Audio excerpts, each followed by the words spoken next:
Muy buenos días, estimados alumnos.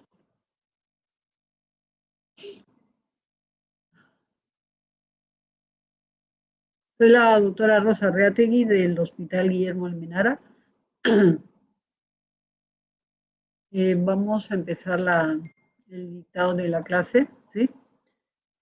Que son 5 clases, ¿no? Entonces vamos a empezar con la descripción. Hoy día haremos las enfermedades relacionadas a la mujer en general. Vamos a empezar con fístula y describiremos qué cosa es una fístula. Eh, es una comunicación anormal entre dos superficies que son epitelizadas. Y esta comunicación es secundaria a una lesión de los dos epitelios, ¿no? Que permite el paso del contenido de una cavidad a otra cavidad, ¿no? Entonces, la mayoría de estas formaciones, las fístulas, es por intervenciones ya sea médico o quirúrgicas, ¿no? Eh, Se pueden deber también a procesos inflamatorios, como por ejemplo divertículos del colon, que son relativamente frecuentes, que por cercanía pueden perforar la vejiga y formar esa comunicación, ¿no? El divertículo es un saco anormal, lógicamente, que se forma en muchas personas en el colon, ¿no? Y puede perforar por cercanía a la vejiga y formar esta comunicación, ¿no? Entonces se van a clasificar según el órgano de origen, ¿no? O el punto de terminación de la fístula. Generalmente ocurren entre 7 días a 21 días de realizada una cirugía pélvica. En relación a los síntomas y signos, estos son muy variables. Les mencionaba, hay diferentes tipos de fístulas, ¿no? En relación a las fístulas uroginecológicas, fístulas uroentéricas y fístulas urovasculares, como ustedes ven en la clasificación. Igualmente, vamos a empezar a conversar una de las fístulas más comunes en el aparato eh, genital y urinario.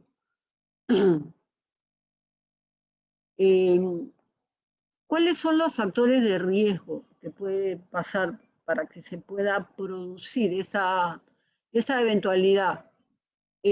Sobre todo riesgos intraoperatorios, ¿no? En relación a que pueden haber lesiones vesicales previas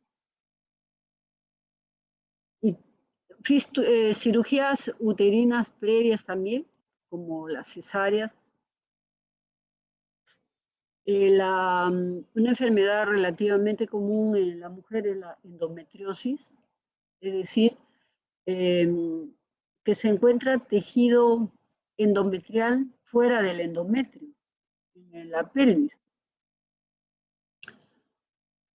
Pueden haber habido infecciones en general, infecciones de la zona pélvica, radioterapia previa. Todas estas eventualidades hacen que haya una posibilidad como factor de riesgo intraoperatorio, porque los tejidos van a estar muy pegados, muy adheridos. Por eso puede haber esa posibilidad de formación de fístulas cuando hay estas patologías previas. Entonces la lesión vesical es 3 veces más común durante la histerectomía abdominal que la vaginal. Eso es importante que lo recuerden. Igualmente, la fístula vesico-vaginal es la más adquirida y más o menos en cuanto a la causa, ese 75% de la lesión vesical se va a producir durante la cirugía pélvica y va a ser la ginecológica un 82%. También se puede presentar en radioterapia pélvica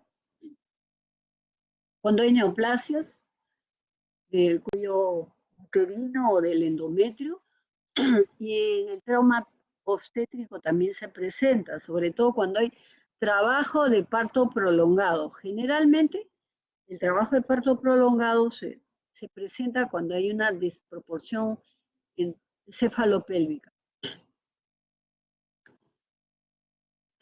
Y ¿cuáles son los mecanismos por los cuales se pueden producir estas fístulas?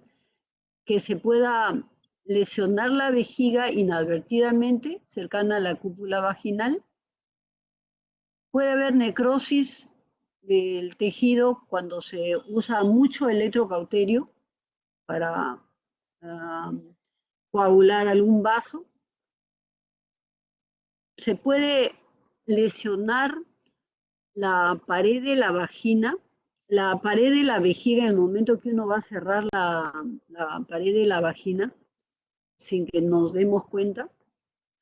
Durante el cierre de la cúpula vaginal cuando se hace histerectomía.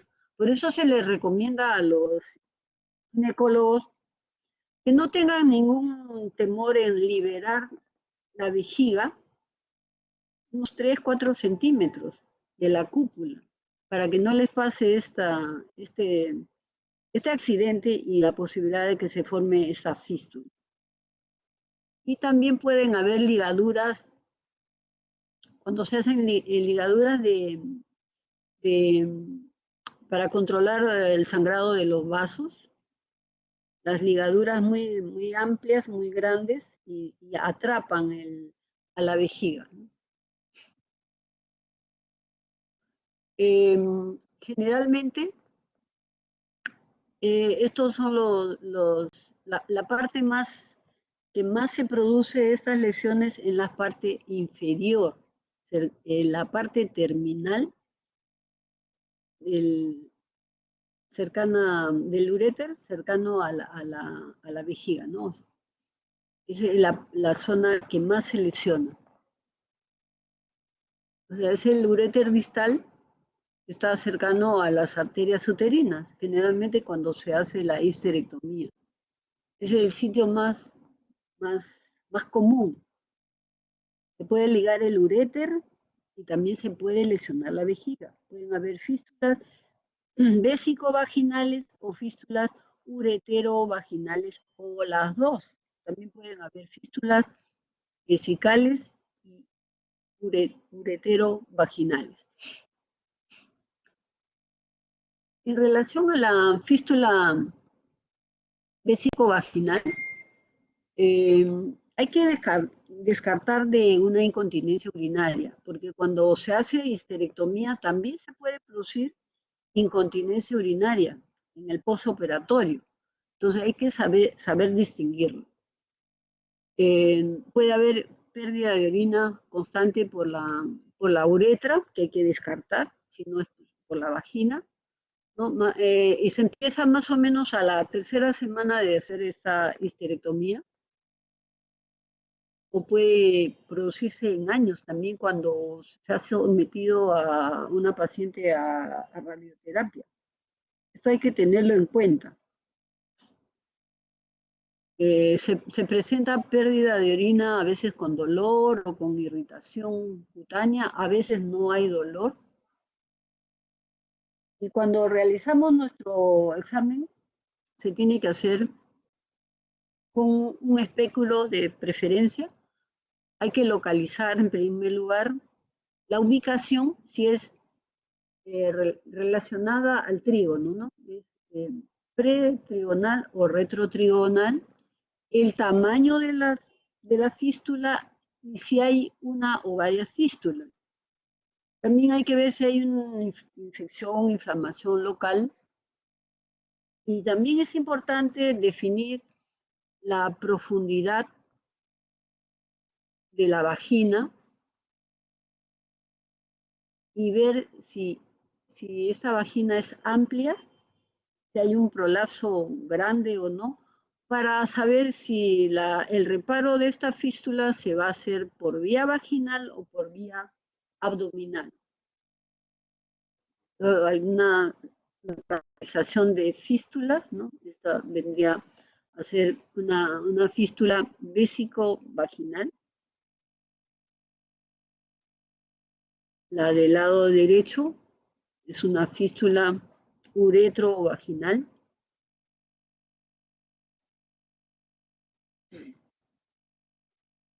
Y también hay que definir por vía endoscópica, haciendo una citoscopía, la ubicación de la fístula, o sea, del conducto entre la vejiga y la vagina.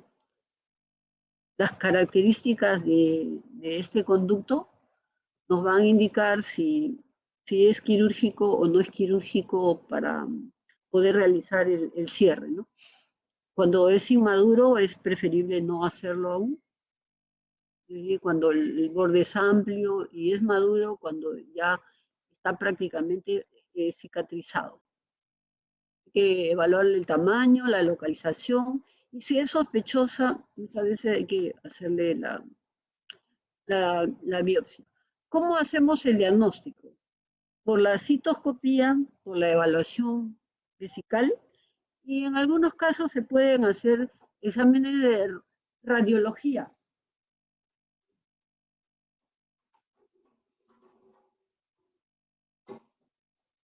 Se puede hacer la cistografía, a veces se pueden hacer en lugares donde no existe la tomografía, se puede hacer urografía para ver si hay lesiones del uréter asociadas o no.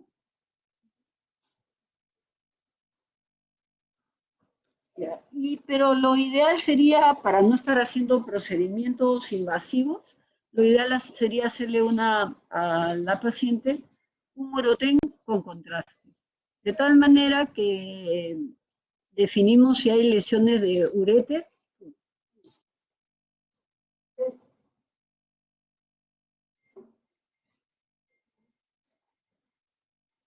si hay lesiones del uréter, si hay lesiones de la vejiga, o sea, la tomografía con contraste. No, ya no necesitamos hacer otros exámenes. Pero sí, definitivamente hay que hacer citoscopía y lo ideal es hacer un uroten para descartar si no hay lesiones del uréter, también asociadas a las lesiones de la vejiga. Y en relación a la fístula uretrovaginal, eh, las causas, ya habíamos mencionado, desproporción cefalopélvica por causa necrosis, el hecho de tener un parto prolongado, se ve en países muy retrasados, en nuestro país se ve en provincias alejadas principalmente, y también se ven en cirugías realizadas a nivel de la vagina, cuando se hace cierre del prolapso en divertículos de la uretra, en cirugías de incontinencia urinaria también, la radioterapia, eso hay que tenerlo en cuenta. Una paciente que ha sido sometida a una de estas cirugías y tiene incontinencia. Miren cómo se hace un diagnóstico de un orificio muy pequeñito de una paciente después de haber sido operada de un prolapso, que tener en cuenta, ¿no? La cistoscopía es una ayuda muy importante en búsqueda de estos diagnósticos. ¿Y cómo hacer cuando diagnosticamos qué hacer?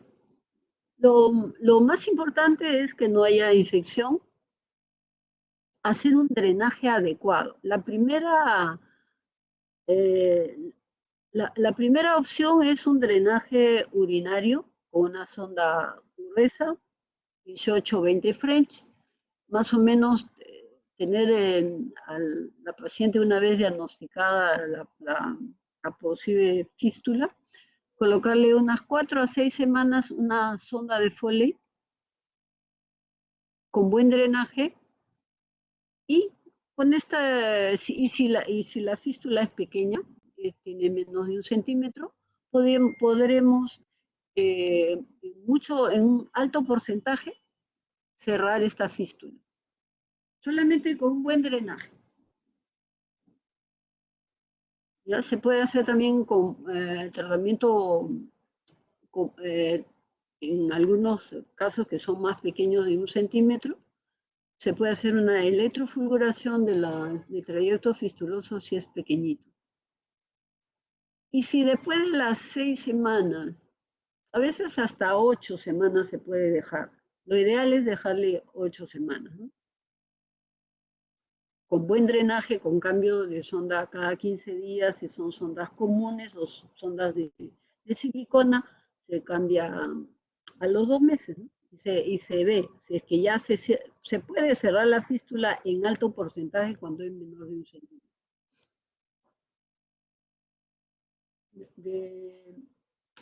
De lo contrario, si no se puede hacer este tipo de cierre, ya se tiene que hacer un reparo quirúrgico. Y lo que sí tenemos que ver es que cuando hay las fístulas por radioterapia, una vez diagnosticadas, hay que esperar por lo menos unos 6 a 12 meses para cerrar esta fístula.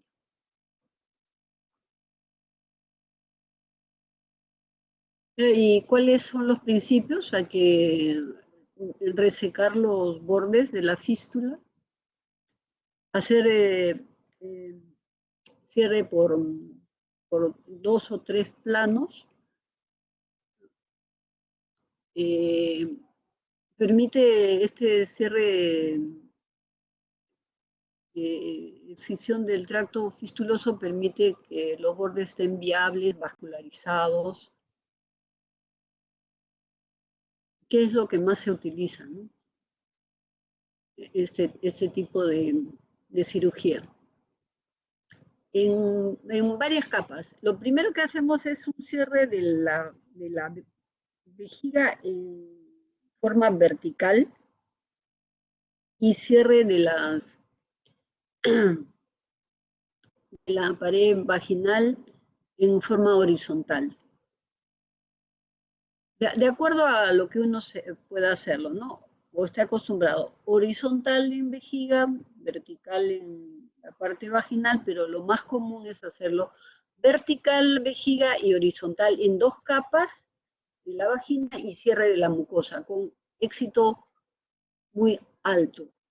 Y si estas fístulas se realizan por vía vaginal, tiene que haber una vagina amplia, una mujer que haya tenido varios partos vaginales, eh, tiene que haber una buena distensibilidad vaginal.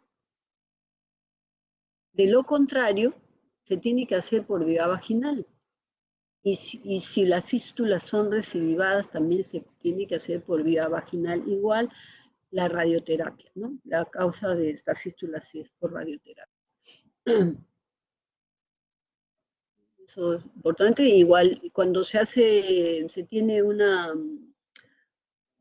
fístula ureteral, se tiene que empezar a colocarse un catéter doble J. Miren acá las fístulas de vagina en varias capas. Vertical la vejiga y horizontal la vagina. Con éxito, con gran éxito, ¿no? Y cuando las fístulas son las recidivadas, lo hacemos por vía suprapúbica, abriendo vejiga, por la vía suprapúbica. En cuanto a las fístulas ureterales, podemos colocar un catéter doble J por más o menos 2 semanas, perdón, 2 meses, y muchas veces se cierran en una sola intención este tipo de fístulas. También se pueden lesionar los uréteres no solamente provocando fístulas, sino lesiones de ligaduras, isquemia, se presenta más o menos a la cuarta, desde la primera a la cuarta semana. Entonces, para tener en consideración en general, para evitar complicaciones, ¿no? Sobre todo, se les sugiere a los colegas ginecólogos que siempre estamos nosotros para ayudar y a evitar las complicaciones.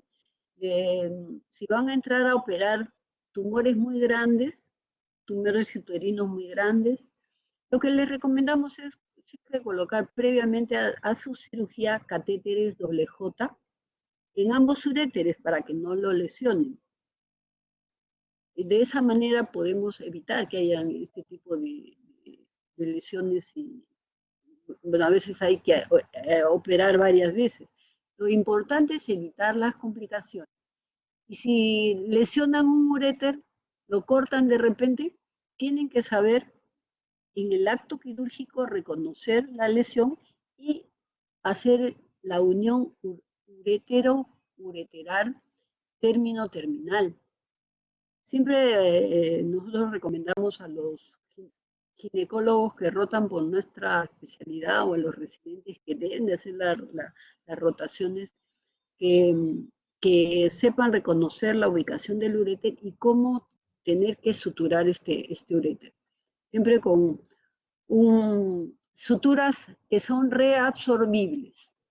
Colocar un tutor o un catéter dentro del uréter para que se haga una sutura adecuada y el drenaje siempre paralelo, un drenaje paralelo a la zona de sutura, porque siempre va a haber extravasación de orina cuando se sutura vejiga o uréter. Se deja un drenaje paralelo a la sutura para que no haya acúmulo de la orina o infección. Infección de este acúmulo de la orina. Y siempre recordar que el catéter doble J es un aliado muy importante en las cirugías ginecológicas y en las complicaciones ginecológicas también, ¿no? Bueno, la, la segunda clase es el síndrome uretral de la síndrome uretral de la menopausia. ¿Qué cosa es? ¿No? Es un síndrome genitourinario de la menopausia.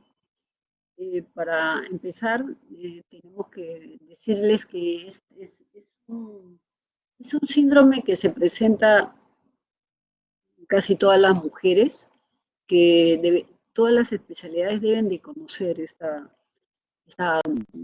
estos cambios que se producen en la mujer y que el cambio también tiene que ser cultural y de actitud proactiva en la bien de la salud genitourinaria femenina.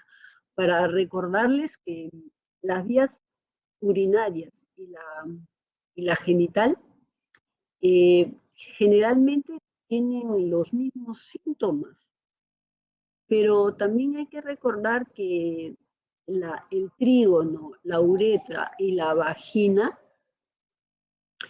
son derivados embriológicamente de una estructura que se llama el seno urogenital. De tal manera que todo esto explica los síntomas comunes al aparato urinario y genital en la mujer. Por lo tanto, también las concentraciones de hormonas, sobre todo de estrógenos, y de los receptores de estrógenos van a ser importantes en esta vía, ¿no? Tanto en el aparato urinario como en el aparato genital, ¿no? Dentro de lo que les vamos a indicar es que en la uretra, el trígono, los labios mayores, menores y también en la zona del pubis, ¿no? En todos los músculos que rodean a ambos eh,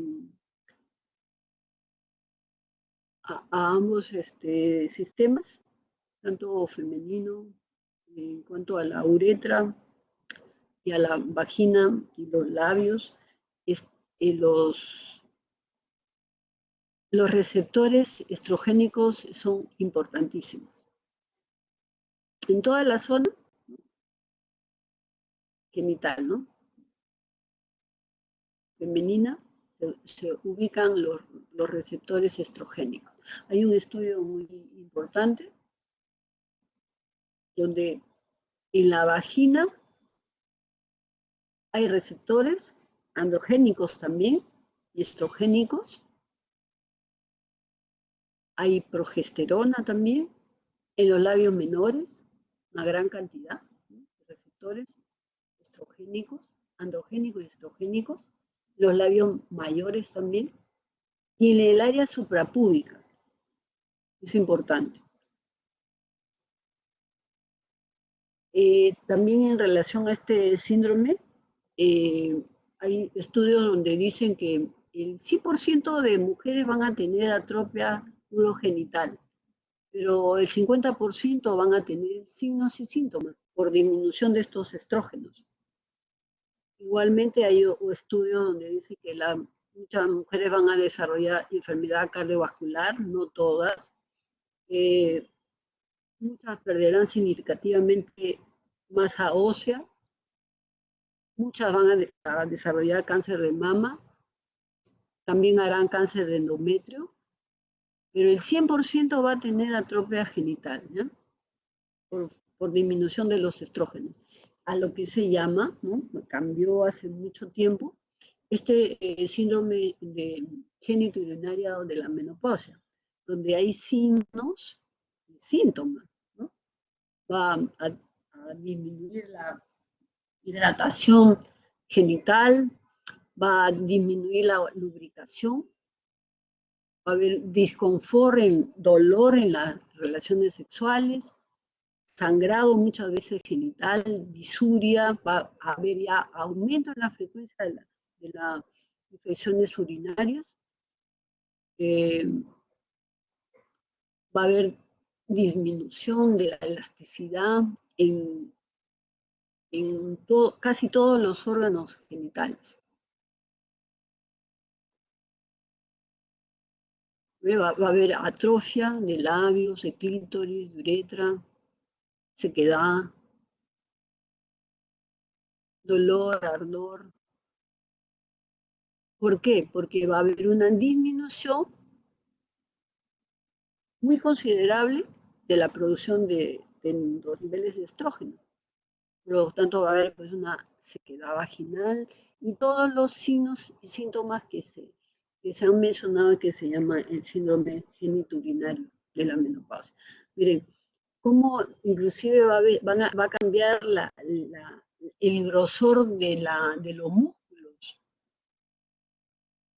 Hay un adelgazamiento mucocutáneo, disminuye la lubricación, la sensibilidad, hay atrofia perianal inclusive. Van a haber grietas a nivel de los labios, de la vagina, inclusive del ano. Miren la diferencia que hay entre la cantidad de músculo de una mujer joven y de una persona mayor, ¿no?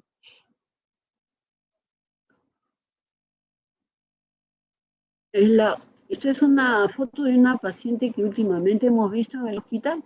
Miren, se fibrosó el clítoris, todos los labios mayores, menores, se cerró prácticamente la entrada vaginal y cierre de la uretra. Una fibrosis uretral severa. La paciente comenzó a tener dificultad para orinar, ardor, dolor, infecciones a repetición. Comenzaron a dilatarle la uretra, pero no progresaba. Entonces se decidió hacerle un corte, un corte de la uretra en la mujer cuando se fibrosa de tal magnitud se corta hacia la parte superior, ¿no? No a la parte inferior. La paciente con reemplazo hormonal se mantiene muy bien, de esto le estoy hablando hace como 3 años, ¿no? hay que darle reemplazo hormonal, ¿no? Todo lo que aparece, ¿no? Y qué es lo que sucede en este síndrome. Está muy bien estudiado, aunque hay una disminución en la producción de estrógenos, va a haber atrofia vaginal, alteración de la flora vaginal, las células van a disminuir, las superficiales sobre todo, va a disminuir el glicógeno, los lactobacilos, que son bacilos que van a proteger contra las infecciones, van a disminuir, se va a disminuir también el ácido láctico, por lo tanto se va a alcalinizar el pH de la vagina y la posibilidad de dar toda esta alteración de la flora vaginal y nos va a dar infecciones agregadas y el síndrome genitourinario. ¿Qué es lo que más se encuentra en este síndrome? Haciendo una encuesta, muchos investigadores lo que encuentran mayor es la sequedad vaginal. Sequedad y la hidratación, ¿no? 93% de prevalencia, más del 90% de prevalencia en cuanto a esta sequedad, ¿no? Por lo tanto, está disminuida la hidratación, lubricación. ¿Y cómo podemos definir también que hay factores predisponentes? La radiación, del tipo de parto, la lactancia natural, si se han usado anticonceptivos, si hay trastornos endocrinos, si hay traumatismos y cómo hacer un tratamiento. Se puede hacer un tratamiento no hormonal y hormonal también. Hay que hacer un cambio de estilo de vida, dar adecuada cantidad de vitamina E, la D, la dieta con soya, los isoflavonoides. Se pueden usar anestésicos locales, colinérgicos, el láser cuando hay una alergia a los estrógenos locales, se puede usar láser, pero definitivamente lo que nos va a mejorar es el tratamiento local estrogénico. Felizmente hoy en día hay estrógenos que no se absorben y no van a tener problemas, inclusive hay estudios que reportan que no se tiene problemas cuando la mujer tiene cáncer de mama. Hay que hacer un tratamiento por 15 días, todos los días, colocarles, no solamente en la vagina, tiene que ser en la vagina, en la uretra y en los labios. La colocación de estrógenos por 15 días y luego interdiario por mucho tiempo, indefinido. ¿Qué cosa es la tosis renal? La tosis renal es otra patología que no es exclusivamente de la mujer. ¿Qué cosa es? Normalmente hay un desplazamiento hasta de entre 2 a 5 centímetros cuando uno hace una respiración profunda, cuando se pone de pie. Entonces, la nefrotosis o tosis renal es el movimiento o la alteración o el desplazamiento exagerado del riñón. En realidad no es una malformación. Se dice que es una posición anómala que se debe considerar dentro de algunas variantes normales. El 80% de estos casos se encuentran fortuitamente, pero si se presenta dolor, sobre todo cuando la paciente se pone de posición de pie, hay que tenerlo en cuenta e investigar. Su frecuencia es mayor entre los 30 a 40 años. Tiene una mayor incidencia en el lado derecho, pero puede haber bilateral o el 10% en el lado izquierdo. Normalmente el descenso renal va a ser dependiente del pedículo vascular. En estos casos se produce un estiramiento, ¿no? La arteria renal se estira, adelgaza, va a disminuir el aporte vascular y por lo tanto, va a haber dolor. Carlito,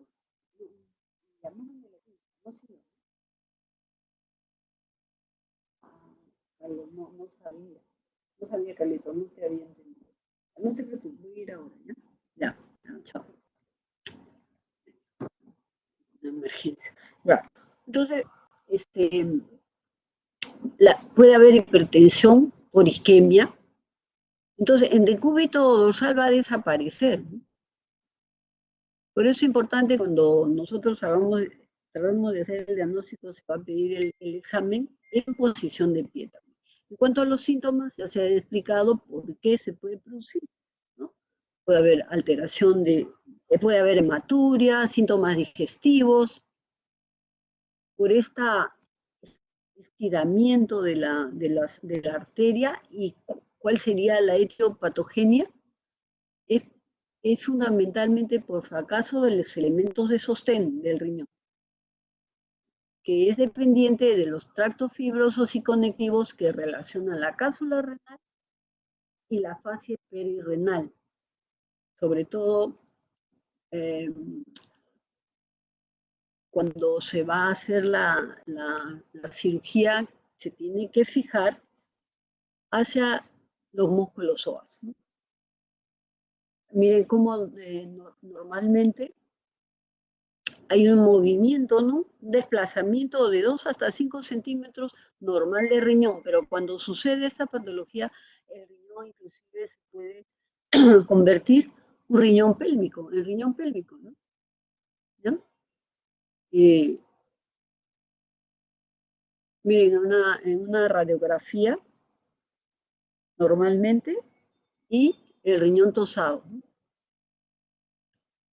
Entonces, lo que se ha demostrado es este estiramiento del pedículo y al fijarlo lo vamos a mejorar, ya no va a haber el estiramiento. ¿Cómo se hace el diagnóstico? Se hace con un radiorenograma, radioisotópico de pie y en decúbito. Y es por eso que este examen nos ayuda a hacer el diagnóstico. ¿Cuál sería el tratamiento? La fijación del riñón en su posición correcta, ya sea, se puede hacer por vía laparoscópica o por cirugía abierta. Se fija la cápsula del riñón hacia el músculo psoas. Entonces, hay muchas personas, cuando se operan, el dolor muchas veces persiste, pero hay un 80% de mejoría cuando se hace ese tratamiento.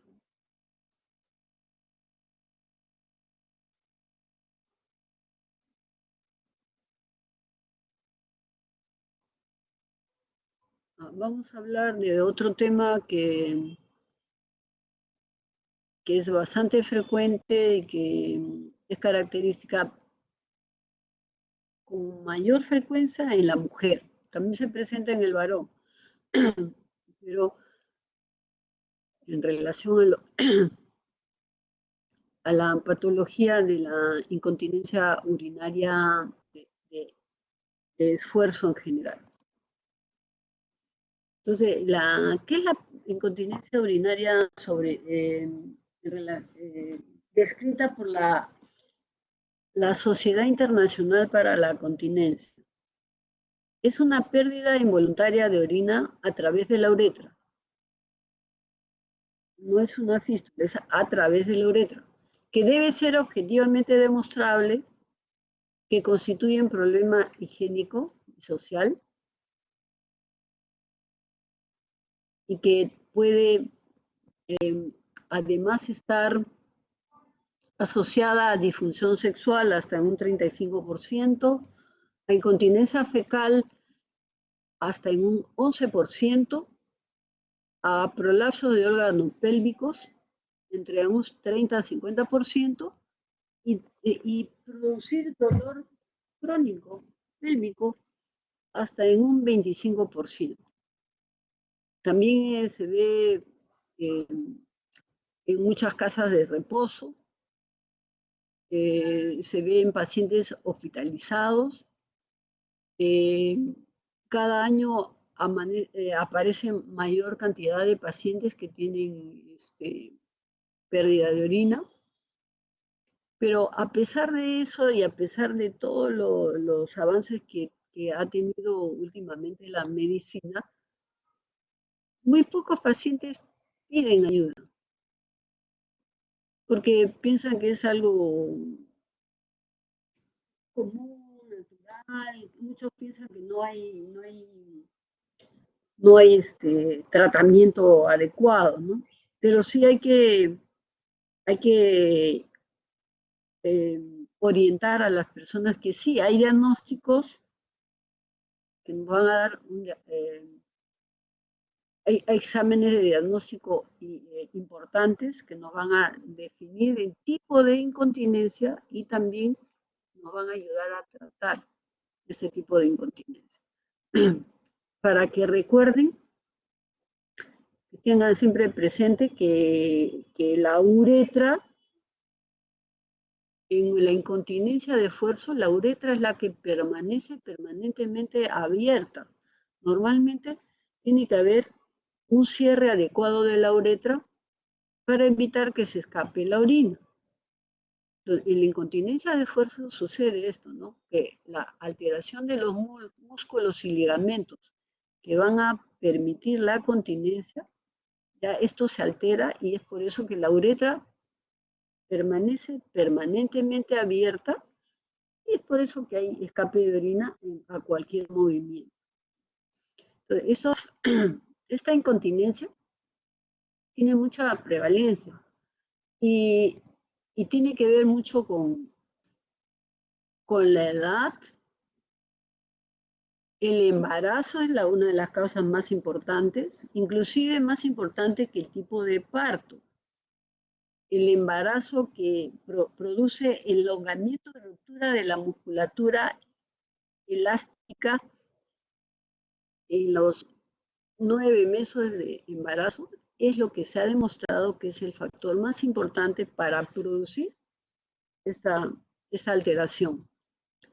La edad también, a los problemas o procesos neurológicos, anatómicos, culturales, ambientales, la falta de colágeno también, pero puede ser desencadenado aún más con el tipo de parto. La cesárea no hace una profilaxis de la incontinencia, ¿no? Por si acaso. Cirugías vaginales, sí, definitivamente. La radiación igual, ¿ya? Y bueno, también aumentan la posibilidad de riesgo de incontinencia. El peso, la obesidad es un factor importante. El tabaquismo igual, la constipación igual. Las personas que se dedican a hacer pesas también alteran la musculatura. Entonces es importante, ¿no? Entonces acá lo importante es el embarazo, la edad,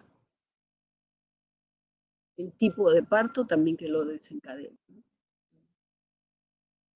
Bueno, a pesar de que hay un impacto social y en la calidad de vida,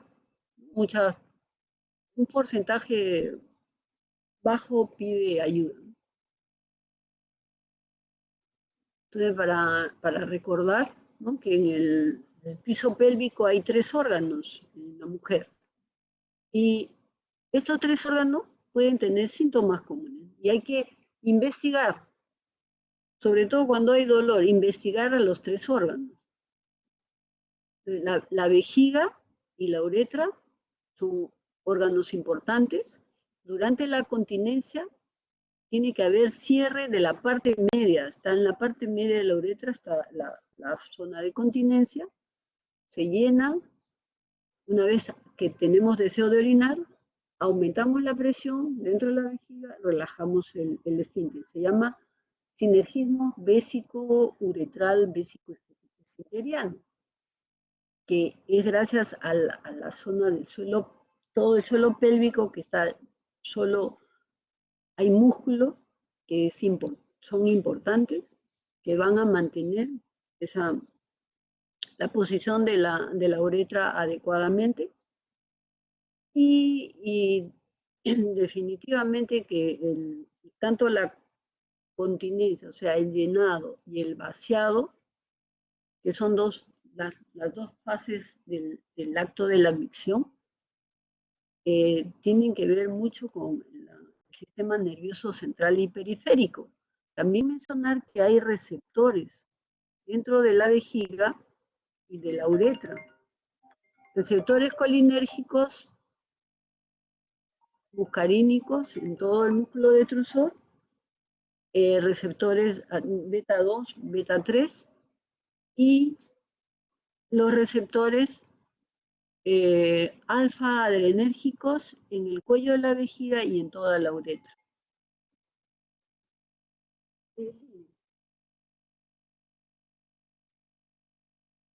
Voy a ir yo, termino de dictar una clase y voy a ir yo, ¿no? Disculpen, una emergencia. ¿No? Entonces, miren, como los ligamentos importantes que van a permitir que haya continencia, ¿no? El ligamento uretral, el uretro pélvico, que actúan como una hamaca, cerrando la uretra. Y en la zona central de la uretra, la zona de continencia. Por eso en este momento que se nos está llenando la vejiga, si nosotros nos movemos, saltamos, hacemos fuerza, no se debe escapar la orina, porque la continencia está localizada en la parte media de la uretra. Cuando esto ya se altera, los ligamentos, sobre todo durante el embarazo y el parto, se vuelven, es como que ha perdido elasticidad, eh, un elástico ha perdido su gran elasticidad o cierre, ¿no? Los ligamentos son importantes, los músculos y ligamentos en el suelo pélvico son importantísimos para mantener esa continencia. Los músculos pubo uretral, pubo vaginal, pubo rectal y pubo sacro. Se llaman a todos los músculos en conjunto, se le llama elevadores del ano. Y ya sabemos que para que haya una llenado y vaciado de la vejiga tiene que haber un sistema nervioso central y periférico adecuado que inerve adecuadamente este conjunto de músculos, la vejiga, la uretra y todo el suelo pélvico. Mencionarles también que durante el parto, sobre todo el vaginal, se van a romper muchos músculos y ligamentos, pero el único que no se va a alterar es el ligamento del sacroespinoso. Hay 3 zonas en la vagina, la anterior, la media y la posterior. Entonces, en el argot mundial tenemos que saber que hay estas 3 zonas. Y como un resumen, que hay 3 ligamentos importantes, 3 grupos musculares y 3 áreas. Entonces, para hacer una evaluación tenemos que hacer un buen interrogatorio, saber qué otros síntomas hay, ¿no? Además, también la parte sexual es importante, la parte del ano también, ¿no? Si hay lesiones durante el parto, pueden haber lesiones del esfínter anal y acompañarse de pérdida de heces. Es importante que hacer durante la historia clínica, ¿no? Y durante el examen físico, ¿no? El abdomen, los genitales, ¿no? La vagina, la parte anal, la contracción del suelo pélvico, porque la micción es el abdomen y el suelo pélvico. En la revisión también hay que ver cómo están los meatos, si pierde orina al toser, las características si hay prolapso anterior, prolapso medio, prolapso posterior. Y un diario miccional importante, ¿qué significa? Que tenemos que saber cuántas veces micciona una paciente o un paciente durante las 24 horas, y se despierta para miccionar, el diario miccional. Se hace por 2 días para saber si hay frecuencia, urgencia, y para hacer un diagnóstico exacto del tipo de incontinencia tenemos un arma muy importante que se llama estudio urodinámico, que significa medir las presiones de la vejiga y de la uretra durante el llenado y el vaciado de la vejiga. Y hacemos un diagnóstico exacto de lo que está pasando en el vaciado, en el llenado y en el vaciado, por medio de aparatos que nos van a medir la presión vesical, la presión rectal, la presión del detrusor y si hay, al moverse, al toser, hay pérdida de orina o no. Entonces, este estudio es un estudio exacto donde nos va a decir qué tipo de incontinencia o de grado de apertura hay en la uretra o no. Y también nos hace saber si hay contracciones involuntarias de la vejiga que pueden ser causas de pérdida de orina. Por eso hay incontinencia como factor vesical, contracciones involuntarias, en las cuales a veces no sabemos la causa, en otras que sí, las neurológicas, por eso se llama vejiga neurogénica. Puede haber hipoactividad cuando hay una micción por rebasamiento, escape de orina por rebasamiento, y el factor uretral, donde se hace el diagnóstico de la incontinencia urinaria de fuerza. Y hay varios grados, varios tipos. Asociadamente también puede haber prolapsos de órganos pélvicos y hacemos el tipo de diagnóstico. Hay mujeres o varones sanos que no tienen problemas neurológicos, pero tienen urgencia, pérdida de orina, a la que se llama vejiga hiperactiva idiopática, que tiene varias causas. Y la que se llama vejiga hiperactiva neurogénica, sí la conocemos, porque hay daño conocido. La hiperactiva idiopática, una persona es normal, pero no se sabía por qué se contrae involuntariamente la vejiga. Ahora sí, se sabe que hay varias hipótesis exactamente no se sabe en algunos casos. Pero hay todos estos avances, ¿ya? Entonces, para que sepan, la vejiga hiperactiva es una vejiga de poca capacidad que se contrae involuntariamente y pierde orina. Se puede dar tratamiento médico con anticolinérgicos o la toxina botulínica. Hay que cambiar estilo de vida, menos líquido, no tomar sustancias que irritan la vejiga, que producen mucha orina. También se puede dar ejercicios del suelo pélvico, mejoran hasta un 70% la incontinencia urinaria. Y por último, el tratamiento quirúrgico para reforzar la uretra media. Y sabemos que la continencia está en la parte central, como se alteran los ligamentos y músculos, lo que hacemos es reforzar la parte media de la uretra con sustancias sintéticas. Por lo tanto, podemos reforzar por una parte que se llama el agujero transobturatriz o por la parte de retropúbica, de acuerdo al tipo de incontinencia, ¿no? Y esto apareció hace bastante tiempo, en la que el tratamiento quirúrgico hoy en día es mínimamente invasivo. Hay varios tipos de posibilidades, ¿no? Con sustancias sintéticas. Los ELIN o mallas sintéticas, que puede ser por vía retropúbica o por vía transobturatriz. Como cultura general, que sepan, ¿no? Que hay diagnóstico y hay tratamiento, sin hacer tanta invasión. Y el éxito es comprobado. Se puede usar inyectables también. Se puede usar actualmente la aponeurosis autóleo, además aún en Estados Unidos se tuvo mucho temor por los juicios más que todo, ¿no? Ahora se usa, nosotros usamos autólogos cuando no tenemos mallas y lo hacemos por vía transobturatriz. Y por último, para hablar de un tema que también es importante, que es la vejiga neurogénica, ¿no?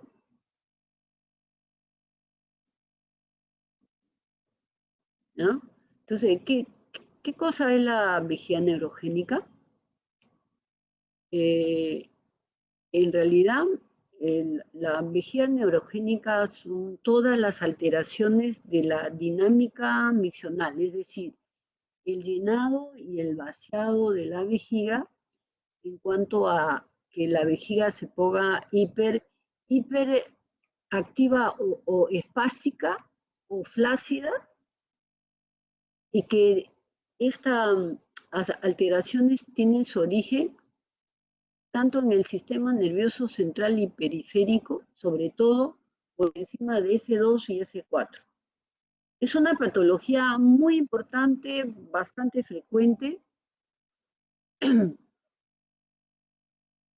es grave en muchos casos, tiene muchas connotaciones psicosociales y económicas también.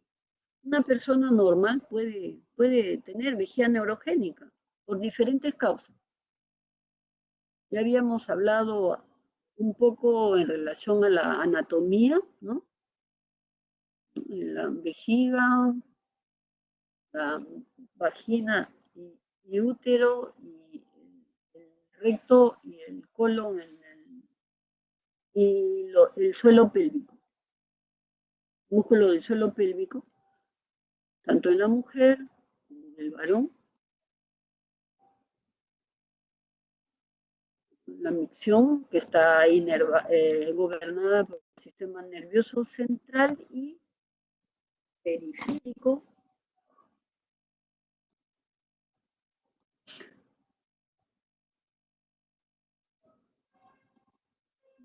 el llenado y el vaciado, y si recordamos que el, el centro S2, S4 es el centro más importante a nivel medular cuando hay lesiones, tanto médicas como traumáticas, por encima de este núcleo S2, S4, se llama lesión de primera neurona, que muchas veces deteriora el tracto urinario superior. Y por debajo de esas lesiones, las lesiones no van a deteriorar el tracto urinario superior. Eso es bien importante. Lesiones que pueden alterar son principalmente lesiones congénitas y también adquiridas, o sea, más que todas las traumáticas. Y hay muchas patologías que pueden alterar el acto de la micción, tanto en el llenado como en el vaciado.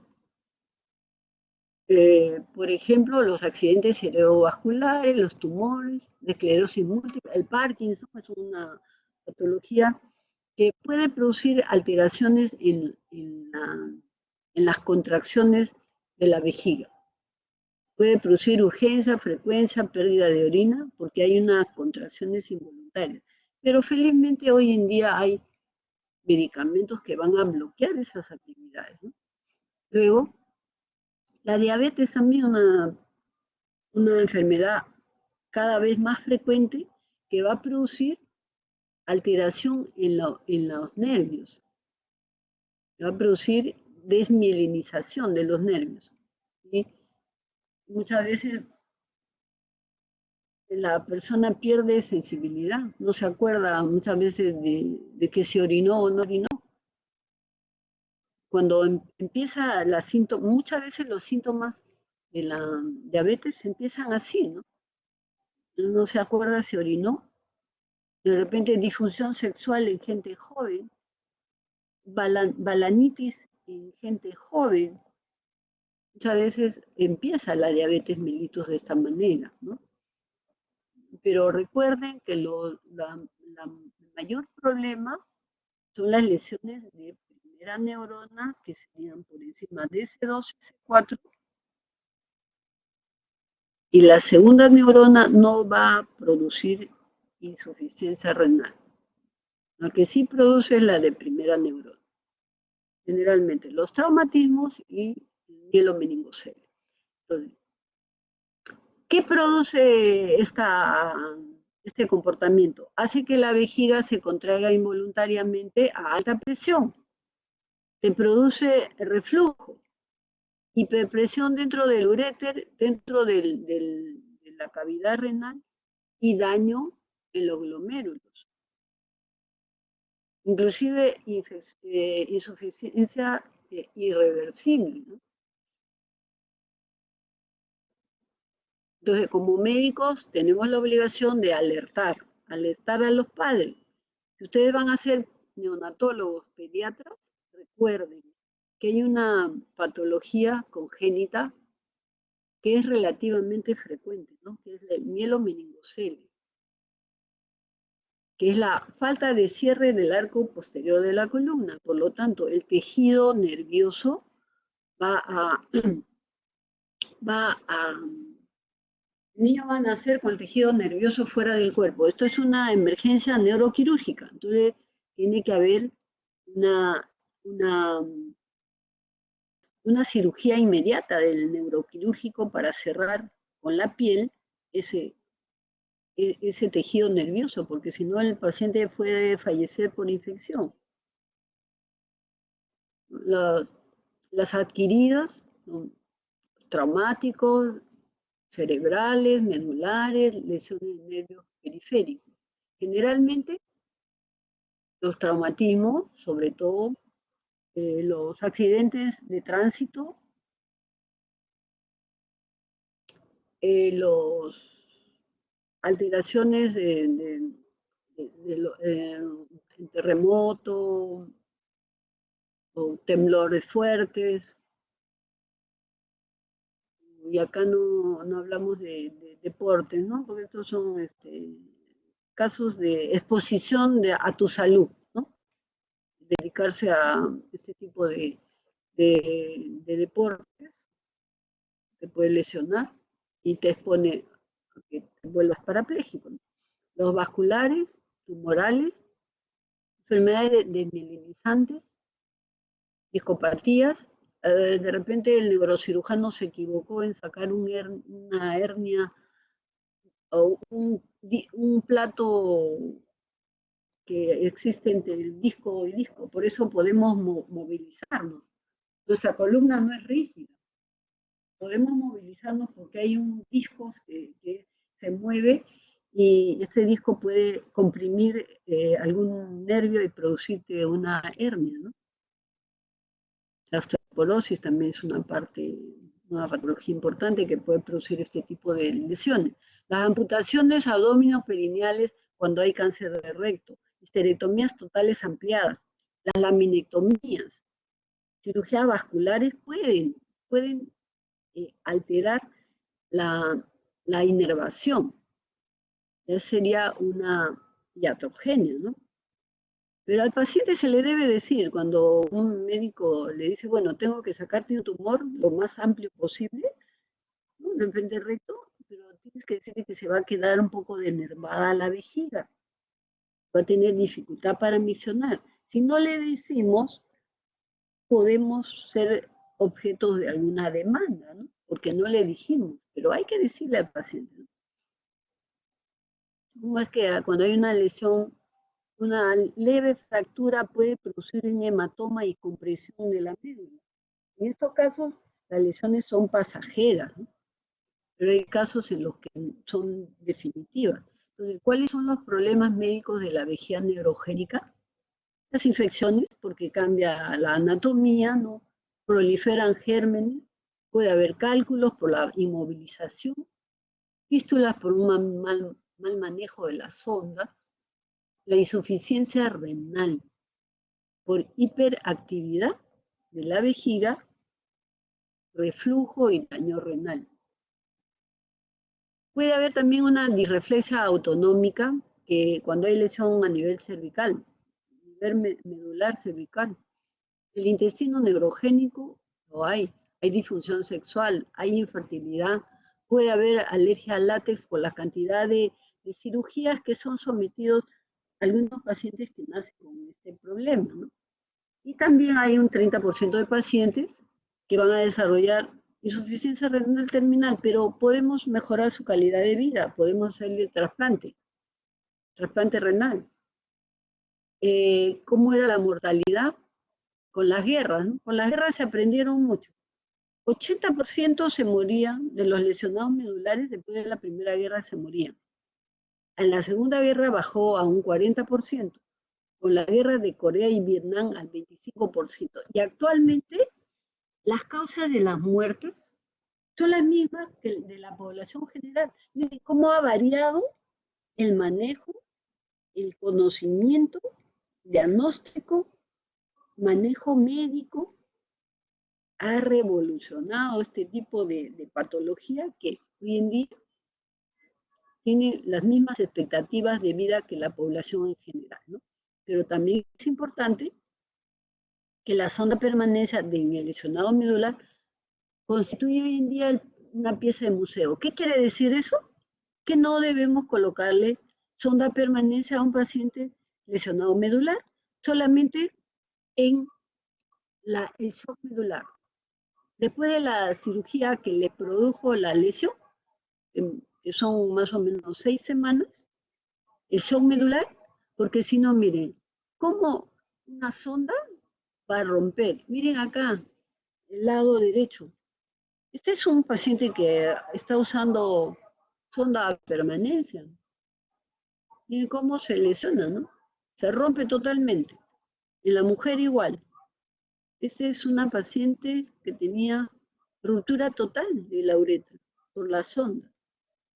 Y acá antes usaban los pacientes que tenían incontinencia, se necrosaban la piel porque no tenían sensibilidad, se colocaban un, eh,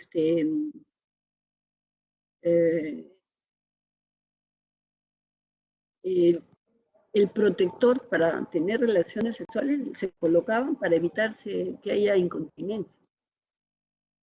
Pero hoy en día no debe pasar eso porque ya no usamos una permanencia. Y el lesionado medular tiene que continuar con su actividad sexual, en general con la rehabilitación total, ¿no? ¿Qué hacemos? Le pedimos función renal, ¿no? Podemos hacer ecografía, lo que sí es fundamental es medir la presión dentro de la vejiga. Presiones mayores de llenado de 40 centímetros de agua son contraproducentes para el tracto superior. Ojo, esto es bien importante para el médico en general, ¿no? ¿Y qué hacemos? Hacemos el diagnóstico urodinámico, medimos la presión dentro de la vejiga. Cuando tenemos un niño que nace con mielomeningocele, después del shock medular, cuando el neurocirujano lo opera, esperamos 4 o 6 semanas para hacerle la medición de la presión de la vejiga. Si mide 40 centímetros o más de agua en el llenado vesical, estamos mirando su futuro. Entonces, ¿qué debemos de hacer como médicos responsables? Usar inmediatamente drogas anticolinérgicas que eviten que haya contracciones involuntarias y cateterismo intermitente. Se le enseña a los padres a hacerle cateterismo al niño, se coloca un catéter en el latón cada 6 horas, cada 8 horas, dependiendo de la presión. Le damos drogas anticolinérgicas. Antes hacíamos ampliación de vejiga con intestino. Hoy en día, solo para casos muy especiales. Un paciente, si no tiene dinero, o si va a vivir a provincia, que no va a tener la posibilidad de colocarse catéter, se le hace ampliación de vejiga con intestino. Y también ha revolucionado mucho el uso de la toxina botulínica. Inyección del músculo detrusor con toxina botulínica. El diagnóstico. Esta es una curva normal, plana, y esta es una curva con apenas 50 de llenado, se hace curva de alta presión, acá decimos, no, acá, ojo, hay que proteger a ese niño. Y mencionar que hay medicamentos que van a actuar aumentando, disminuyendo la actividad del detrusor, aumentando, disminuyendo la actividad del trígono al cuello vesical, y aumentando y disminuyendo la actividad del esfínter. ¿Ya? Entonces, ¿nosotros qué hacemos? Prevenir, evitar la distensión de la vejiga, prevenir o mejorar la infección, evitar la impactación fecal y sobre todo evitar el daño del tracto superior. La toxina, los anticolinérgicos, si no mejoran, se pone toxina botulínica. El problema es el costo y lo poco que dura, ¿no? Hasta 9, 12 meses, pero excelente resultado. Lo que sí no se debe de dejar de hacer cateterismo intermitente, no colocar sonda a permanencia. Es desde el año 1972, tiene 50 años y sigue siendo útil. ¿Qué quiere decir? Que es un éxito. Lo que introdujo el doctor Lapides en el año 72. Evita que haya distensión vesical, evita que haya disminución de la irrigación y daño renal. De igual manera, mejora la incidencia de infección, de insuficiencia, de complicaciones penescrotales y es un catéter cada vez que colocamos, que vaciamos la vejiga. Permite mantener actividad sexual, beneficios psicológicos son múltiples, se utiliza a largo plazo, elimina el residuo vesical y si damos anticolinérgicos mejora hasta en un 85%. La frecuencia, eso para los residentes, el mismo paciente se le enseña al niño solamente con agua y jabón. Se coloca el catéter estéril, se evacúa y se bota el catéter. Cada vez que se coloca, se hace con un nuevo catéter. También podemos hacer estímulo perianal manual. Se enseña a orinar nuevamente al paciente, se estimula los músculos, tanto abdominales como perianales.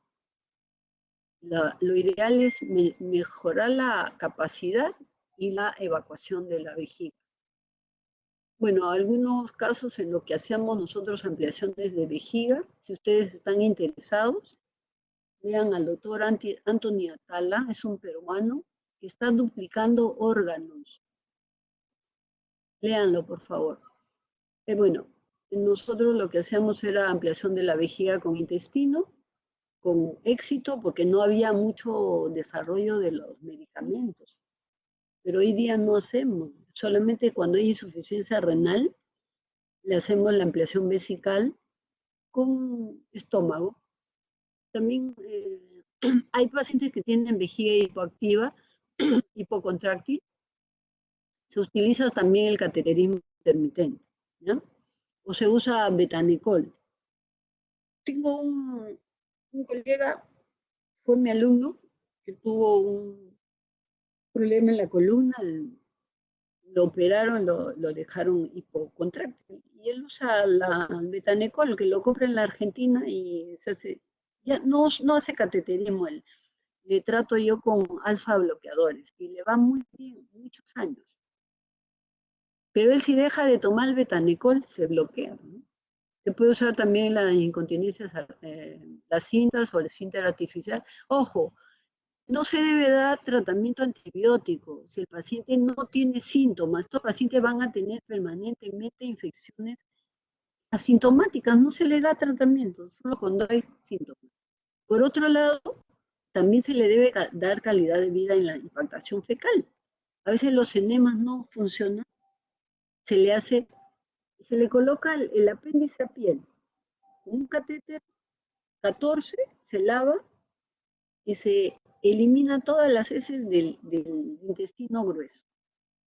Y por último, FDA hace muchos años ha aprobado este estimulador perineal o la neuromodulación sacra. Se coloca un dispositivo en las raíces sacras y hay un dispositivo que lo maneja el paciente, de tal manera que el paciente puede movilizar sus piernas, manejar la micción y manejar la defecación. Este es uno de los más grandes avances que hay hoy en día para los lesionados medulares, pero tiene indicaciones en ciertos casos. El problema para nuestro medio es porque es muy caro. Ya se han hecho hasta 5 implantes en el Perú, pero con éxito también. ¿Cuáles serían los mensajes? Que hay patologías de riesgo de hacer insuficiencia renal terminal. Ojo, lesiones de primera neurona, el mielomeningocele. Nace un niño con mielomeningocele, estamos obligados a definir si ese niño va a hacer o no insuficiencia renal. Ya es responsabilidad de todos los que están escuchando. ¿Cómo hacemos un diagnóstico? Estudio urodinámico. Hay, felizmente, hay en el Perú estudios máquinas que hacen estudio de urodinámico. Tratamientos anticolinérgicos, bloqueadoras B3, cateterismo intermitente limpio, no necesitamos colocarnos guantes estériles. Rehabilitación, uso de la toxina botulínica. Y cuando no hay esos medios se hace ampliación vesical, no hay excusa para salvar el riñón a estos pacientes. ¿Con qué finalidad? Con la finalidad de darle calidad de vida y evitar la insuficiencia renal. Si hay alguna pregunta hasta aquí, por favor.